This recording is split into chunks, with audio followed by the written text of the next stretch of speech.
Live cities की night bulletin Bihar चुनाव चालू है में आपका स्वागत है। मैं शादाब मलिक। आज के इस बुलेटिन में बिहार चुनाव से जुड़ी कई खबरें हैं। बड़ी खबर जेडीयू से आ रही है। जेडीयू ने एलजेपी से सीट शेयरिंग पर बात नहीं करने का लिया फैसला।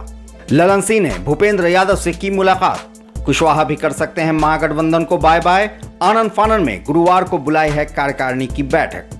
न्यूज बुलेटिन में यह भी जानकारी देंगे कि बिहार में नहीं थम रहा है पोस्टर वार।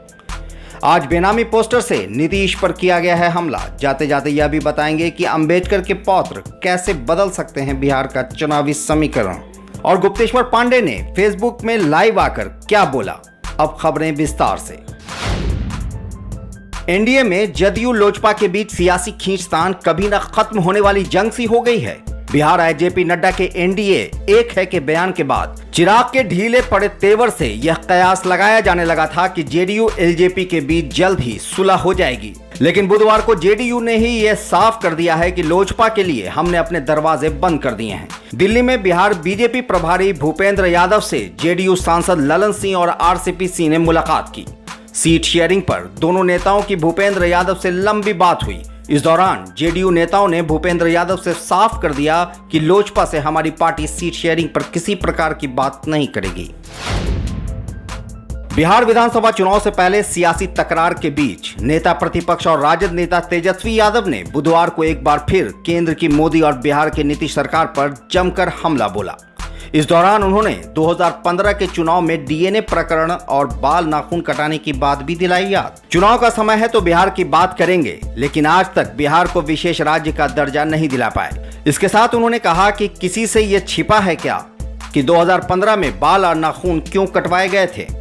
जिस व्यक्ति ने 2010 में थाली खींच ली वही आज पोस्टर लगवा रहे हैं। यह सरकारी पैसे का दुरुपयोग है। वहीं महागठबंधन में नाराज चल रहे दलों पर उन्होंने चुप्पी साधे रखी। तेजस्वी ने मीडिया से बात करने के दौरान कृषि बिल को लेकर भी सरकार को घेरा।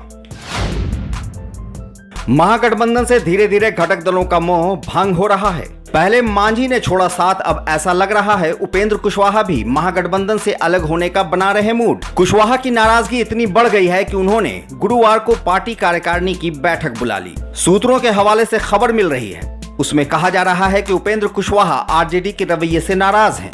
वैसे रालोसपा के प्रधान महासचिव माधव आनंद ने कहा, हमारी पार्टी महागठबंधन में रहना चाहती है, लेकिन कांग्रेस राजद की ओर से कोई पहल नहीं हो रही। माधव आनंद ने यहां तक कहा कि राजनीति में किसी के लिए कभी भी रास्ते बंद नहीं होते। अगर कोई रालोसपा को कम आंकने की कोशिश कर रहा है तो वो मुगालते में जी रहा है। बिहार विधानसभा चुनाव होने हैं। सूबे की राजनीति में गर्मी बढ़ती जा रही है। इस बार की नई चीज है बेनामी पोस्टर वार। आपको बता दें कि लालू परिवार पर लगातार पोस्टर वार हो रहा था, जिसमें उनके परिवार की फोटो थी और उस पर लिखा था, एक परिवार बिहार पर भार।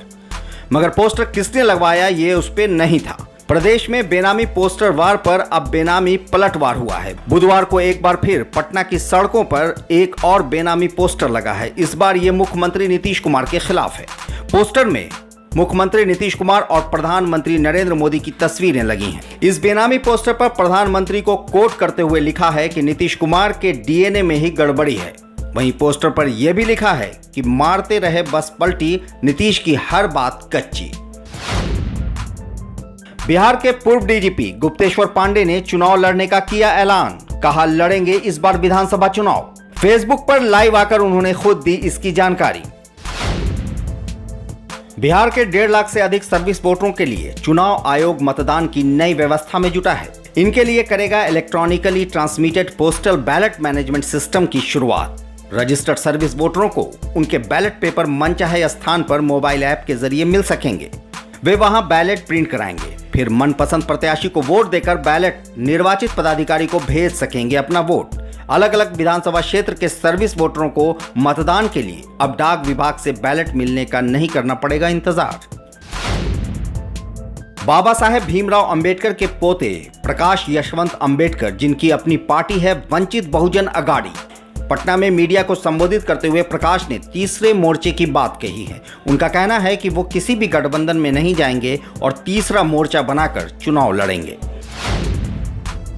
सूत्रों के मुताबिक चिराग पासवान, उपेंद्र कुशवाहा और मुकेश सहनी से पप्पू यादव की हो रही है बात और लगातार हो रही है मुलाकात। ऐसे कयास लगाए जा रहे हैं कि पप्पू यादव बहुत जल्द कोई बड़ा फैसला ले सकते हैं। वैसे पूछे जाने पर पप्पू यादव ने बताया, राजनीति में कोई किसी से भी मिल सकता है। सीएम से मिलने मंजू वर्मा पहुंची जेडीयू कार्यालय। पूर्व मंत्री मंजू वर्मा 2020 का बिहार विधानसभा चुनाव लड़ेंगी। उन्होंने यह भी दावा किया है कि जेडीयू कार्यालय में सीएम नीतीश से उनकी मुलाकात हुई। बता दें कि मंजू वर्मा आर्म्स एक्ट के तहत पिछले साल जेल गई थीं और इस आरोप में उनके पति चंदेश्वर वर्मा भी गिरफ्तार हुए थे। बाद में दोनों को जमानत हो गई थी, लेकिन इस मामले में मंजू वर्मा की मंत्री वाली कुर्सी चली गई, वो मंत्री पद से हट गईं।